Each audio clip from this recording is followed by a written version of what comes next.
And we're live. Or, given the game we're playing tonight, probably dead. But that's beside the point. What's up, stream swans? I am Purblind Gamer. And, I know I said that I was going to try and, stream some Sega Genesis games on the original hardware, because goodness knows, I have a lot. And I was. I got a nice, level hike cable for Christmas, which lets you hook your Sega Genesis up to HDMI ports in modern TVs, assuming that the cable you get is not defective. A large assumption sometimes. Either that or I don't understand the settings on modern TVs. Like, remember when you could either just plug in the RF cable or plug in the 3 RCA cables and it worked? Yeah, but that was a long time ago. Anyway, and I was also going to try and stream an actual arcade machine, but we'll see if I have time to do that in a short stream tomorrow, because on Tuesday I've been staying home with my family for the holidays, but on Tuesday I'm flying back across the country. And yay, more adventures in store. So tonight, since I did say we would play a Sega Genesis game, we will. Just, emulated. But it's all perfectly legal because I happen to own a copy of Splatterhouse 2. Why no, that cover doesn't at all resemble the VHS cover of Creepazoids. I'm sure that whoever did the box art never even saw that. But yeah, this game is from 1992, I think? It was a Sega Genesis exclusive, and weirdly, I got this copy a while back. It's the American release, but I ordered it from someone in England because it was nice and cheap, and now it's become collectible. But it's one of the great horror games of the 90s, I think. It's a sequel to Splatterhouse, the arcade game, and there was a third game also exclusive to the Genesis, and then a reboot a few years back, which I never did play. But, yeah, even though this game, it predates the ESRB and also Sega's internal rating system, I think, but it's a very much R-rated game. Like, think of a horror movie where someone gets punched and they just explode in a fountain of blood. That's Splatterhouse 2, as one might gather from the title. So, yeah, good times. But it's actually, Splatterhouse 2, I think, is a really fun game. The third one is more of a traditional beat-em-up, while this is more set on a 2D plane, but I prefer this to the third one. And the plot is basically in the first Splatterhouse, which was in the arcades and on the TurboGrafx 16, you play as this guy named Rick, who finds a mask, and long story short, it transforms him into a muscle man, and a bunch of demons steal his girlfriend, and then turn her into a monster, and he has to kill her, and then kill some big monster, and he escapes with his life. And that's where Splatterhouse 2 picks up. There we are. Interestingly, this is one of the few officially licensed games which doesn't start out by saying, Sega when you turn the machine on. I don't know why.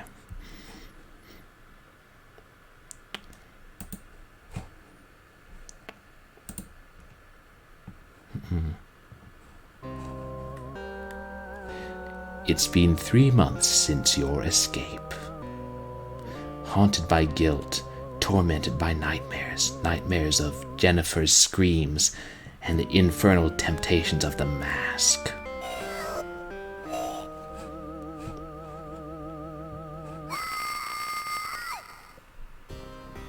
She doesn't have to die, Rick.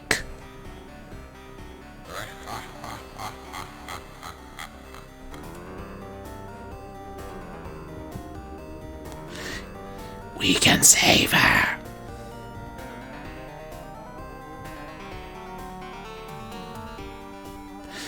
Go back to the house.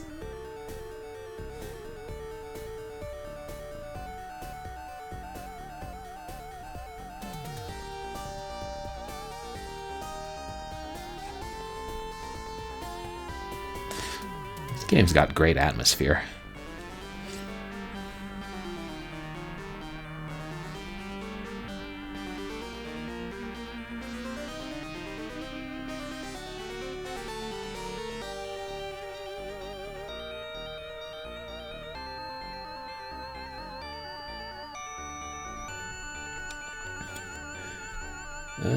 Why, yes, I believe those are mutilated bodies.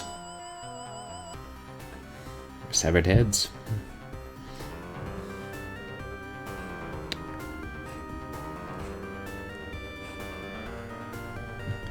I'll find you there.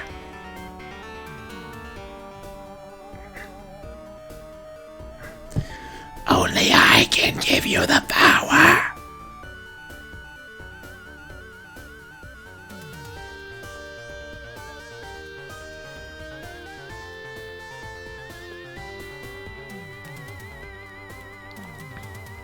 The house.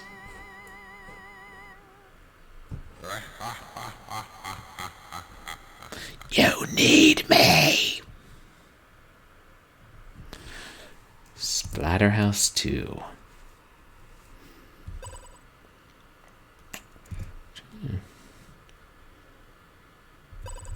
Yeah, very basic options. And I think normal is the lowest difficulty level. The higher ones only decrease the number of hit points. Hey, just got the Twitch notification for your stream. I'm actually going to bed but wanted to pop in to say have fun. Oh, thank you so much, Angela. I really appreciate you coming in. Yeah, I'm once again streaming later than I intended. But I'll try and remedy that in the future, even if I will be on the West Coast. We're just playing Splatterhouse 2 tonight, and I wouldn't, I understand if you have to go to bed. I wouldn't want you to have nightmares about, slime monsters mutilating zombies and then trying to rip muscle men in half very bloodily. Yeah, and this was on the Sega Genesis. Boy, you wouldn't catch that sort of thing on the Super Nintendo. They're family friendly. I will never not roast Nintendo. But I really do appreciate you coming in, Angela.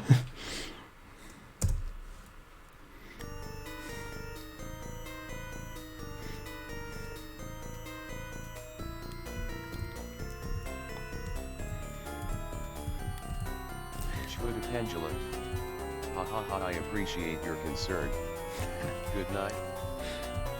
Good night, Angela.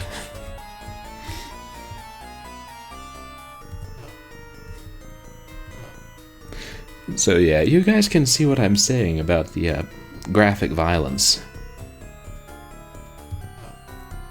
Although it's not as much as it could be, and a lot of it's in the earlier levels.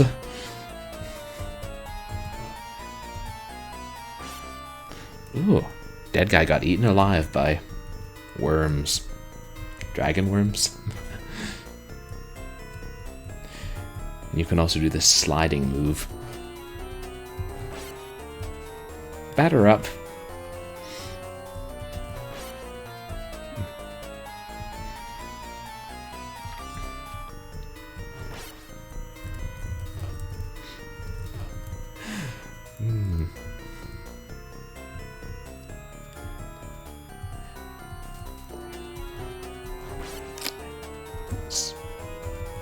And I really should play the reboot, because I always thought these games have, in addition to great atmosphere and really nice big sprites, they've got great potential for lore and stories.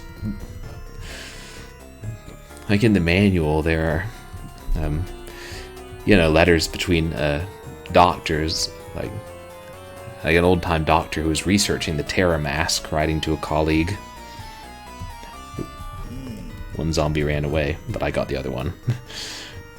And just the fact that the mask, it's not entirely clear, but it fuses with Rick and gives him powers, but also is somehow connected to the monsters.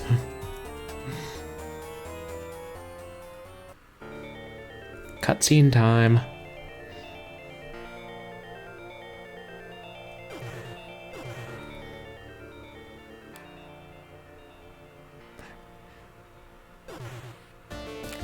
Oh my.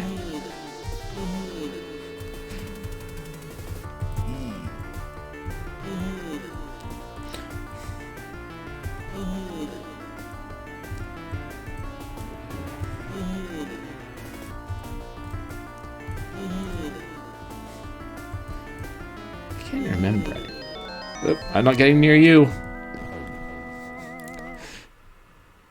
Rather messy as deaths go. An elevator. A secret entrance to the house? I think that level 1 boss was called the Slime Monster. At least I remember watching that or reading that in the Sega Genesis guidebook at some point. Long before I got the game. You guys ever used to do that? Like, read strategy guides that you found cheap and be like, yeah, I gotta get that game someday.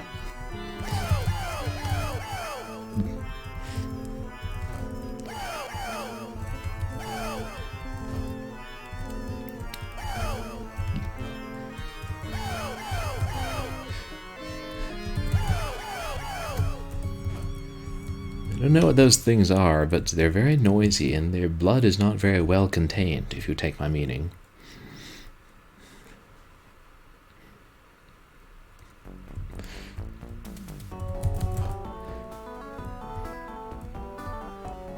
I probably sound kind of deranged when I'm like describing these games.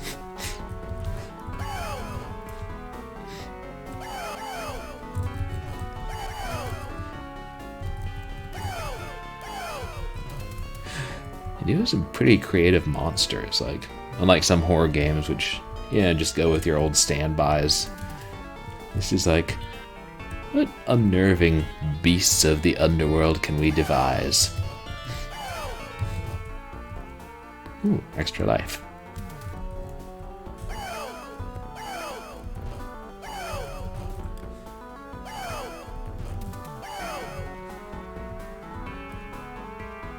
Ooh, a bone. What can we do with this? Splat. If Herschel Gordon Lewis made a video game. That would actually be interesting.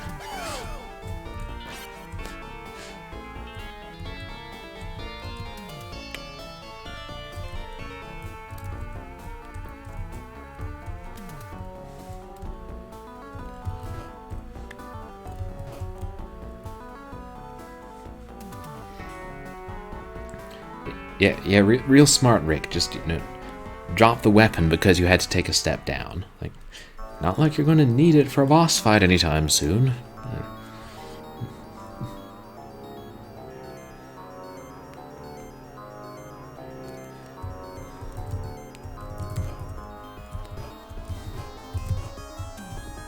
Oops. Oh. Occasionally, like, make the Splatterhouse 2 death groan in real life, in response to trying situations. Everyone should.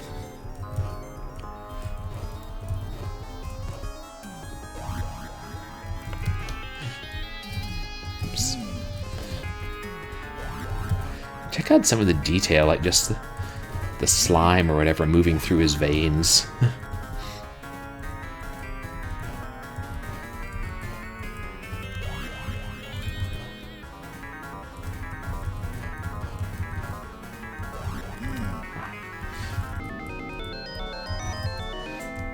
His eyes are bugging out at me. Ugh, that never happened in a Tex Avery cartoon. Sometimes they got disturbing enough as it was. The stench of this foul river is overpowering. I must continue upstream.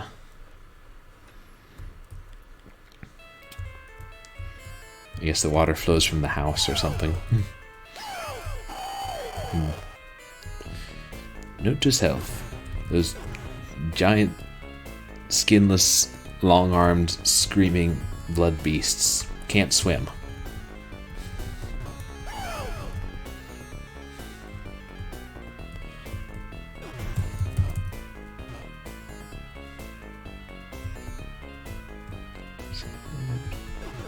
Oops. Also note to self, I can't swim. Or perhaps I can, but there are piranhas in there.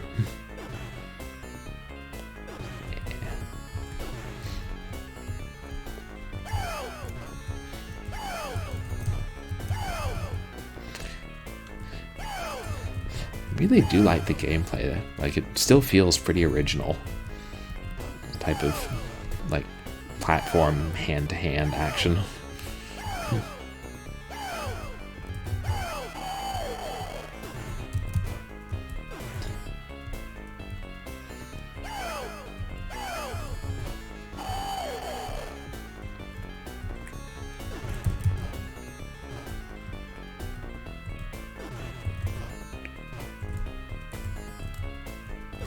Oops.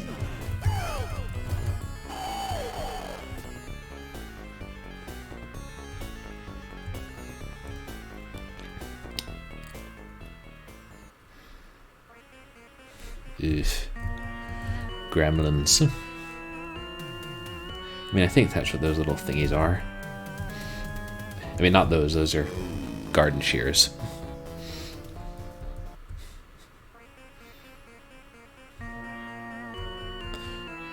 With either telekinetic powers or just, you know, the power to make implements that they coat in slime move. I want the chainsaw. Whichever one you kill first you get to keep, but the chainsaw is reusable. Yes!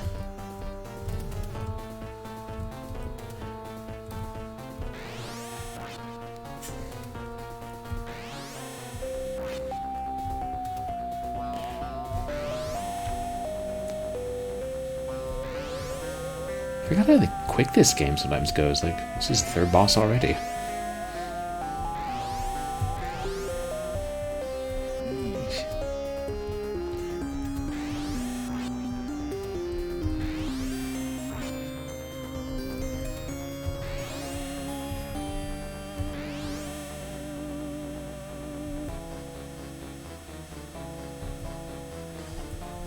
And they all just die and turn into slime. And go star in Ghostbusters too.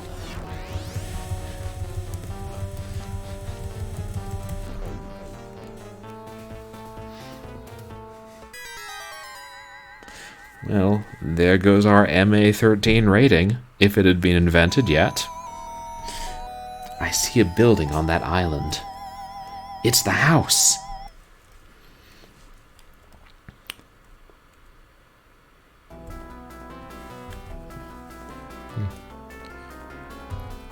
Oops. Oh my. Don't I recognize you from 20,000 Leagues Under the Sea? Oh wait, was that a squid? Somewhere there, yeah, there's an ore hidden in the mist. Eesh. Never mind that, I'll just try and survive.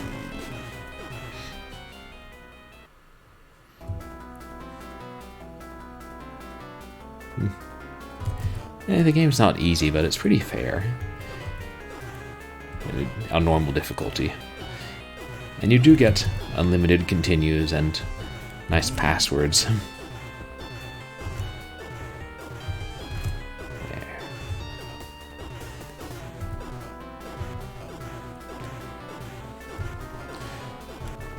If the octopus is destroying the bridge, how will I ever get back?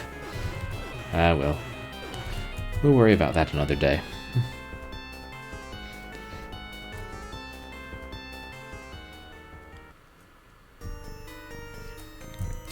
Wait, I was going to say, and then I think I started to and forgot. There was a pretty good freeware 3D remake of this called like Splatterhouse 3D maybe, that came in 2 parts, and it was really pretty good.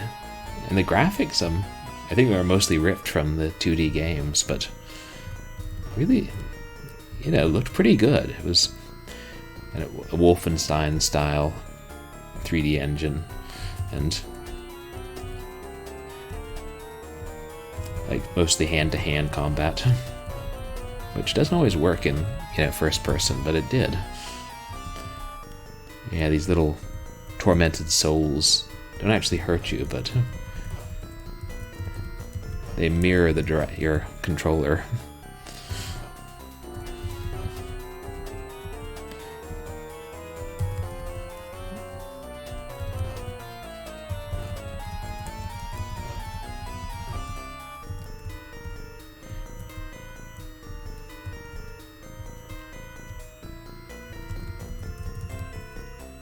And I don't know what those creatures that are wearing tunics and descend from balls of light are, but I think they're weird turtles. Makes about as much sense as anything around here.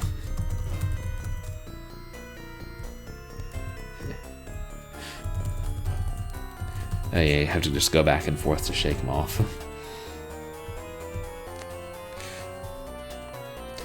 That transition with the blood splattering on the screen and then dripping down. I wonder if this inspired the game over screen in Zombies Ate My Neighbors.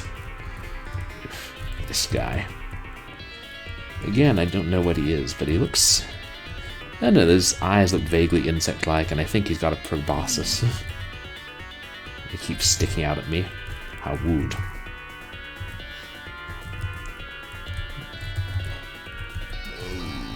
Oh.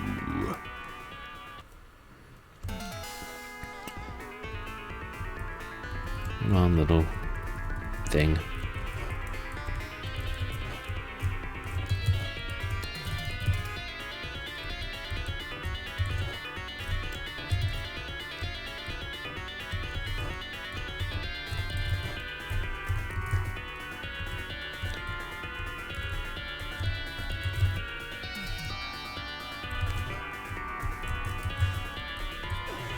Splash. What's this? We have a second form? Yeah, that's probably why I thought he looked like an insect.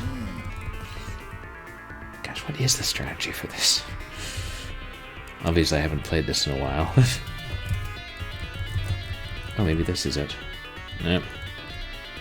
Nothing that easy.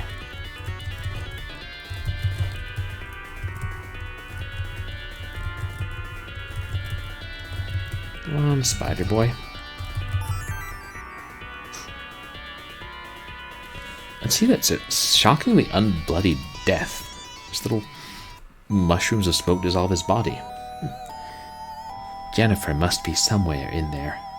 I'll do whatever it takes to save her.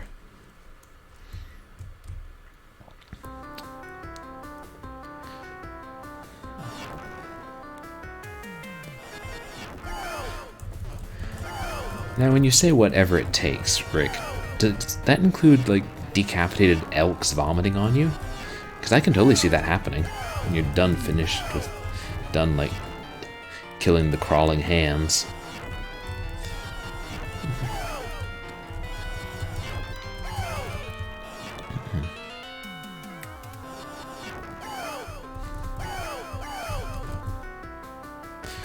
I wonder if I could talk Namco into letting me write a series of Splatterhouse novels in the Lovecraft style.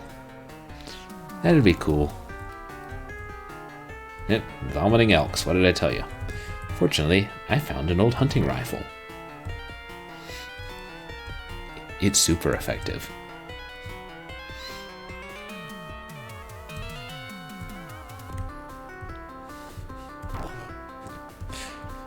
Yeah, it's weird. You turn upwards when you press the up key, but I think the only time in the game that's actually used is when you grab the rifle off the wall.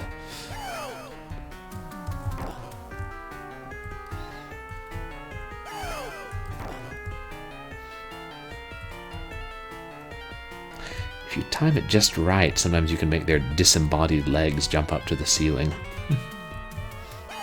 They're ghoulish as glitches go.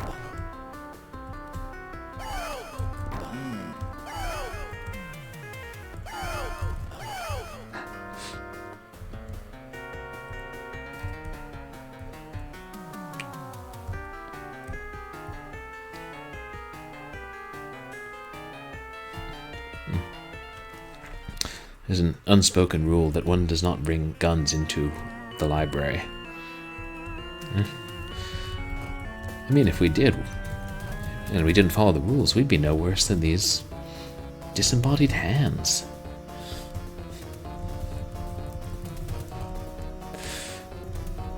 Remember, there's an old sci-fi movie called The Crawling Hand, which was pretty good, I think. It featured the song "The Bird is the Word."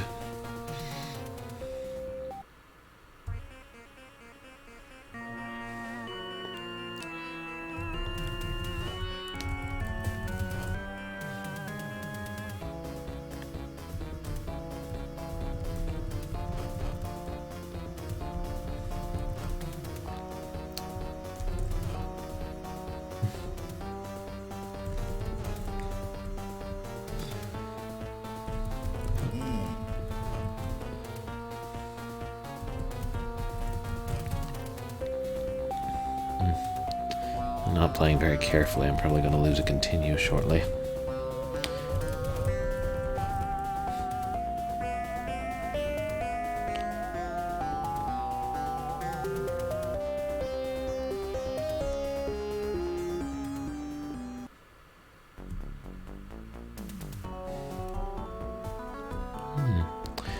Oh, this is where they keep their long-armed monsters.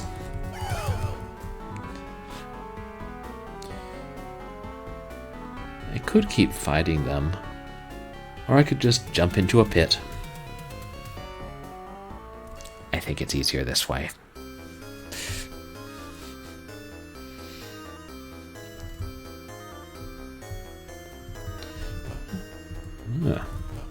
Hey, I recognize you.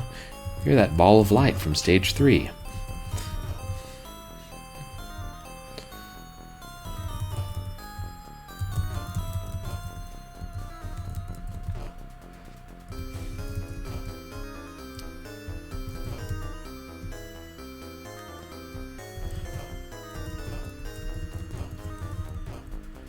I'll just take this along. Oops. I love it. The head chews him in half and the upper half chases you.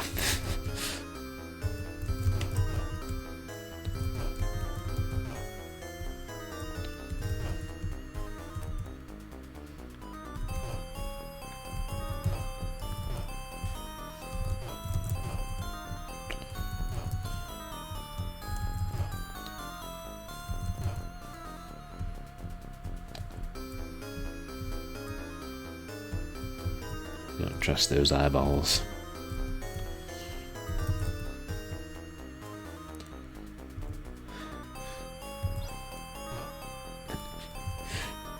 The disembodied head bit his arm off.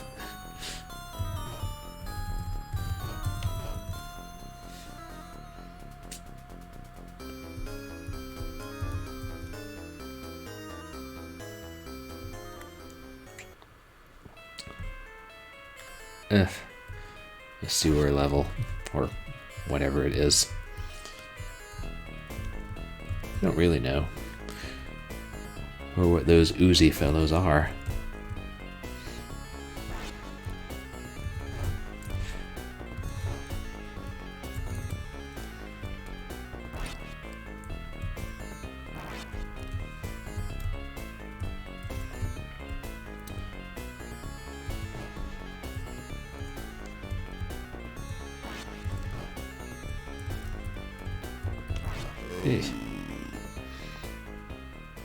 Ah, well.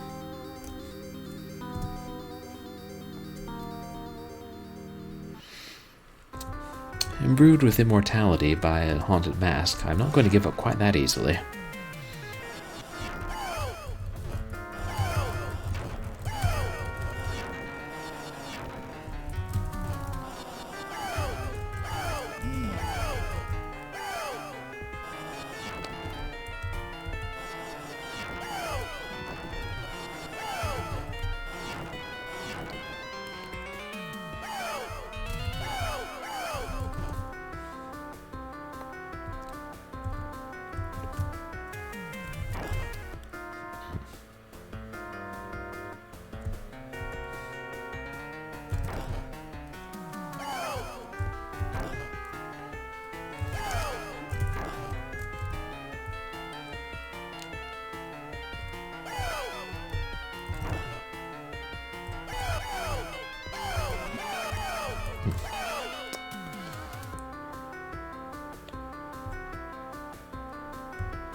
I didn't want to take the gun to the next level anyway.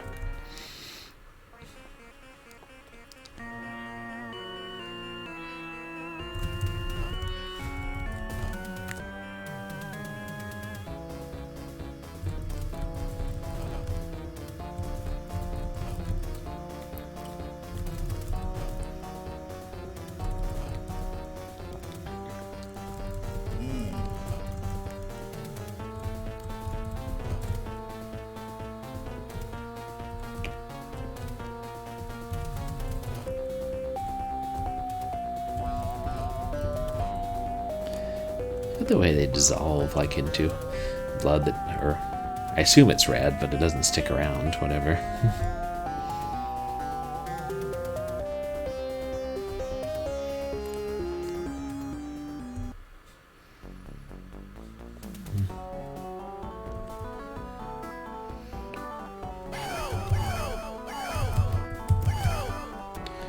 Could try and make it through this level without going into the pit, but I think the pit's easier.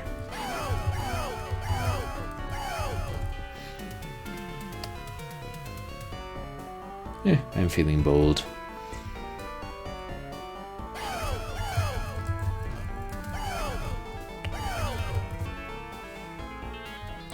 Seem lighter colored than the others, and I always wondered if it's supposed to be because they're like just came out of their tubes. Like, I mean, clearly that one's breathing bubbles, so they're not cryogenically frozen. But I swear they're a lighter color.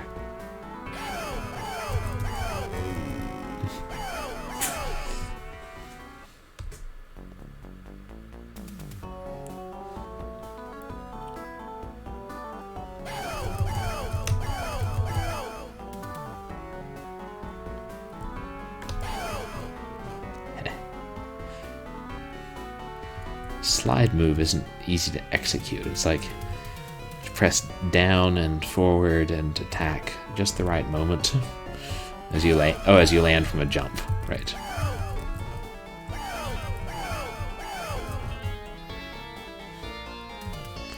Darn if it isn't powerful.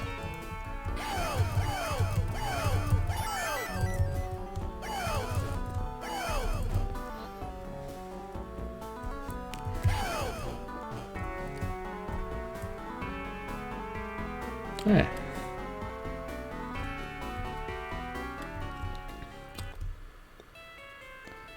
And yet we end up in the sewer river place nonetheless.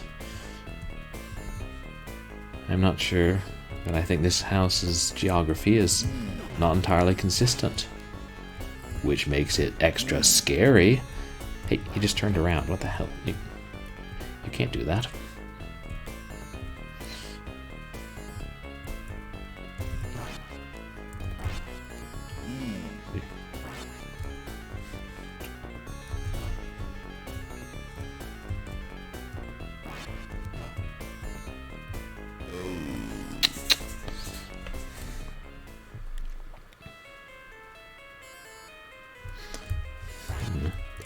Oh, look at all those lead pipes in the water.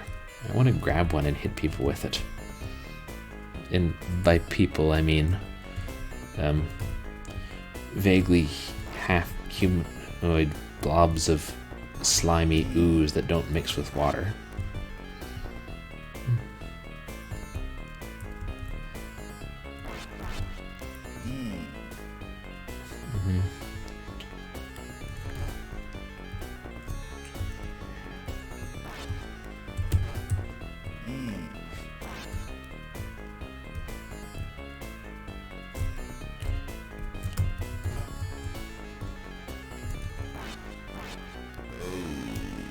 Blast it. There's a downside to big sprites is big hitboxes.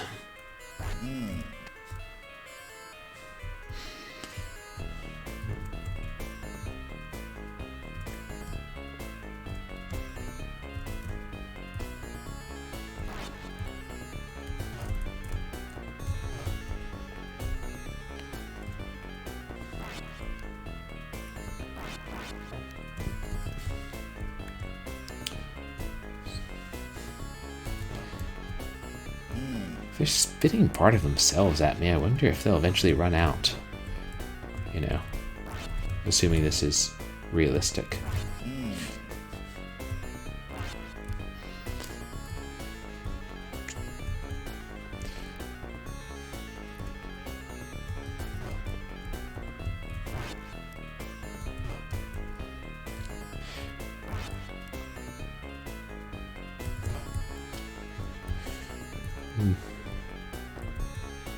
Can't say I'm playing my best, but I never liked that level.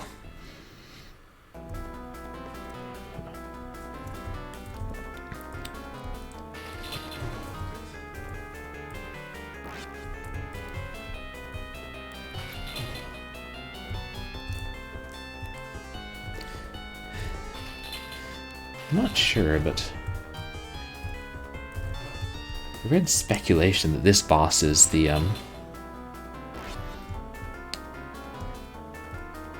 like one of the that's for all the slime people who spat at me. He's like the doctor who found the mask or owned the mansion at some point and has been turned into this monster. Wait, did I miss a cutscene?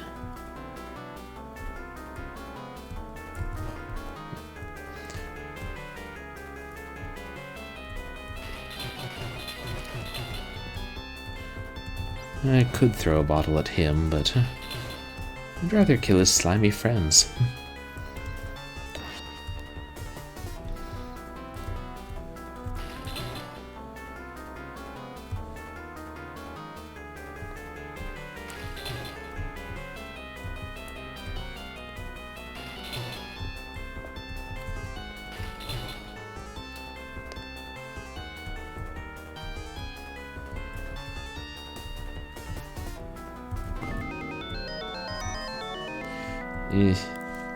He's a bit of a mess right now.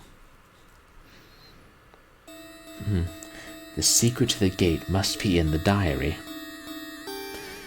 The mask can open a portal to the void.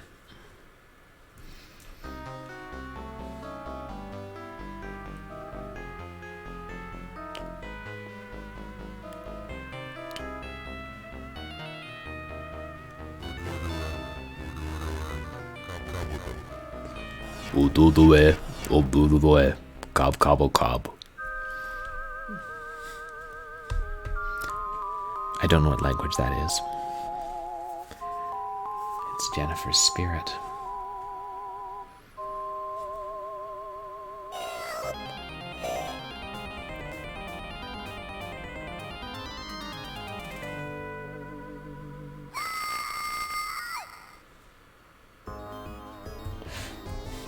It's a pretty effective end to that cutscene.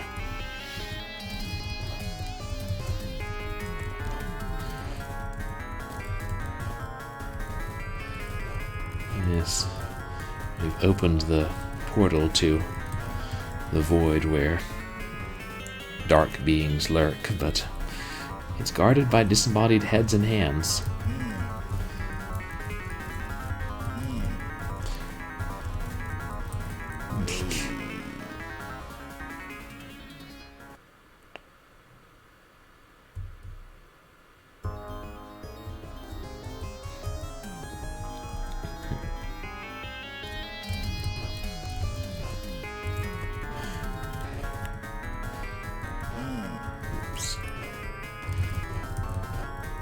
Back into the pit with you.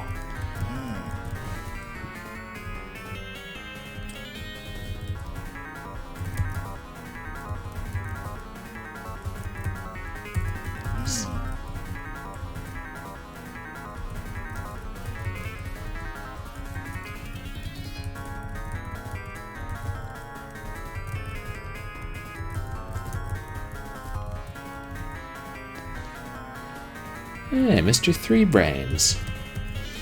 Just let me punch you. There.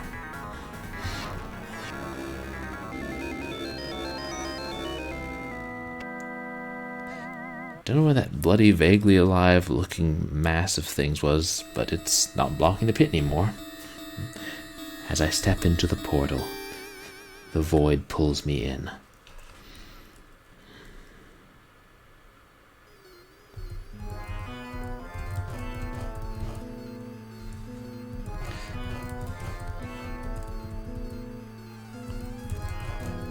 just thought Jennifer's hair looked darker in that picture than it does in the game. But I don't know.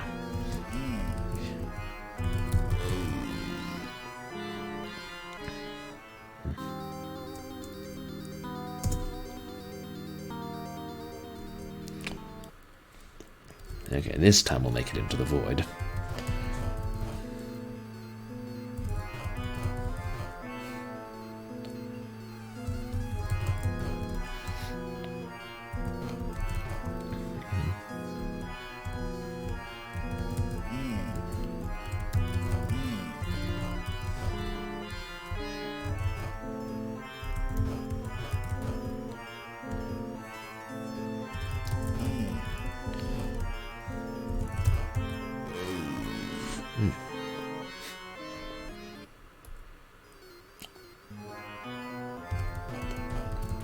Help if I could remember the pattern.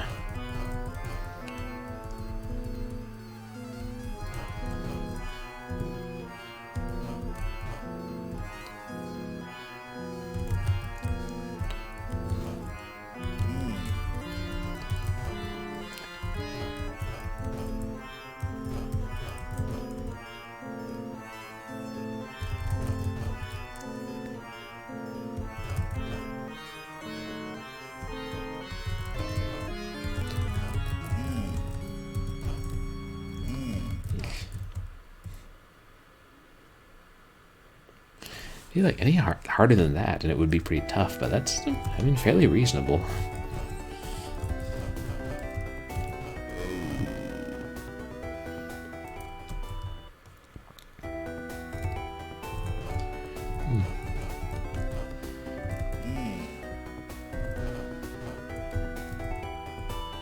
A giant crystal generating lightning balls.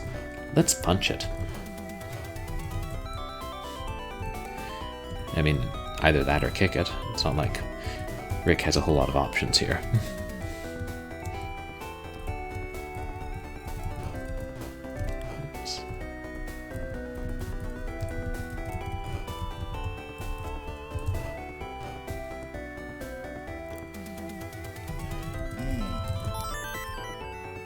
It's Jennifer! Hey, good to see you. Oh. Apparently, that guy doesn't want Jennifer to go away. I don't know what he is, but I'm running away from him. And the lost souls are all like, no, stick around.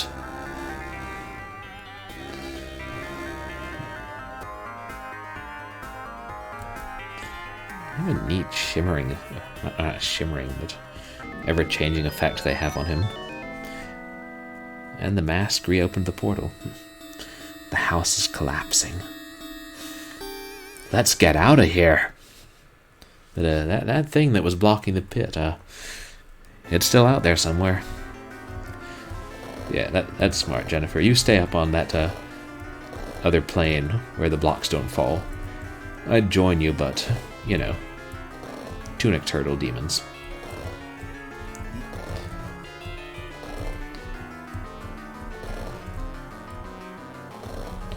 Oh, these ones don't die.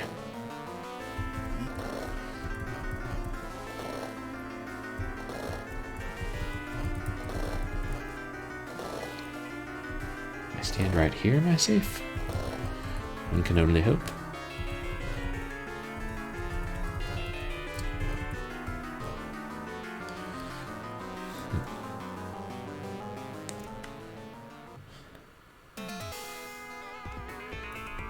Hey, fortunately there was a boat. And now, having escaped the house, Rick and Jennifer can ride off into the sunset. Hoping that there's never a sequel.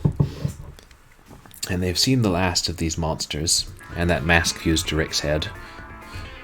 Wait, wasn't there something? Oh yeah.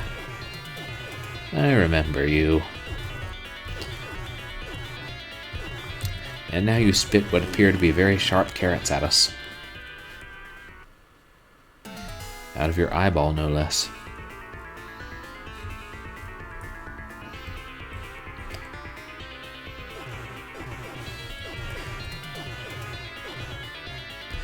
Actually, it was a giant octopus on the box art. I should have pointed that out.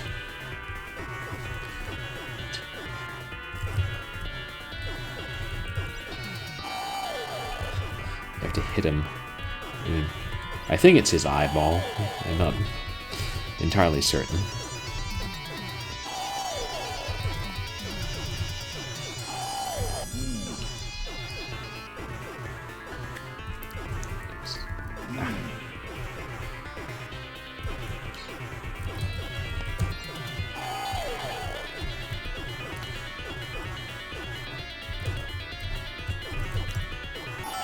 Ooh.